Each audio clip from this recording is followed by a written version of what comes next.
നമ്മളൊരു വീട് പണി പൂർത്തിയായി 1-2 വർഷത്തിനുള്ളിൽ തന്നെ വീടിന് ചോർച്ച സംഭവിക്കുക എന്നുള്ളത് ഇന്ന് നമ്മൾ പലരും അഭിമുഖീകരിച്ചുകൊണ്ടിരിക്കുന്ന ഒരു വലിയ പ്രശ്നമാണ്.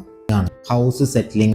അതായത് നമ്മൾ വീട് പണി പൂർത്തിയായി കഴിഞ്ഞ് ഒരു 6 മാസം മുതൽ ഒരു വർഷക്കാലം 2 വർഷക്കാലം വരെ നമ്മുടെ വീടിന് സ്വയം ഒരു ഇരുത്തം സംഭവിക്കാനുണ്ട്. പലപ്പോഴും നമ്മൾ ഓരോ വസ്തുക്കൾ അടക്കി വെച്ച് കഴിഞ്ഞാൽ അതൊന്ന് കൃത്യമായി ഇരിക്കാൻ നമ്മൾ ഒന്ന് ഇണക്കി കൊടുക്കുകയോ ഒന്ന് തട്ടി കൊടുക്കുകയോ ഒക്കെ ചെയ്യാറില്ല. അതുപോലെ തന്നെ നമ്മുടെ വീടിനും ഇത്തരത്തിൽ സ്വയം ഒരു ഇരുത്തം സംഭവിക്കുന്നുണ്ട്. പല കാരണങ്ങളാലാണ് ഈ ഒരു ഹൗസ് സെറ്റിലിംഗ് നടക്കുന്നത്.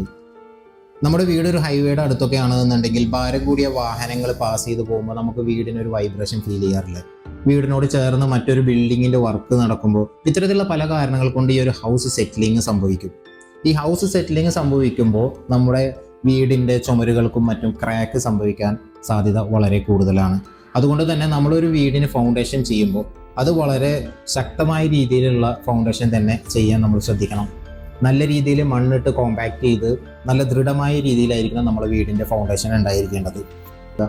ഈ ഒരു ഹൗസ് സെറ്റിലിംഗ് നടക്കുന്ന സമയത്ത് ക്രാക്ക് വരാൻ മറ്റു പല കാരണങ്ങളും ഉണ്ട്.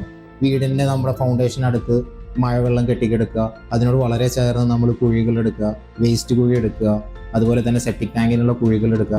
ഇത്തരം സന്ദർഭങ്ങളിൽ നമ്മുടെ വീടിൻ്റെ ഫൗണ്ടേഷന് ഒരു ബലക്കുറവ് സംഭവിക്കാൻ അത് കാരണമാവും. എന്ന് മാത്രമല്ല, അവിടെ ഒരു ചെറിയ ഇരുത്തം വരുന്ന സമയത്ത് അവിടെ ഒരു ഇടിച്ചിൽ സംഭവിക്കാനും അതുമൂലം മറ്റു വലിയ രീതിയിലുള്ള ക്രാക്കുകൾ സംഭവിക്കാനും എല്ലാം ഇത് കാരണമാവും.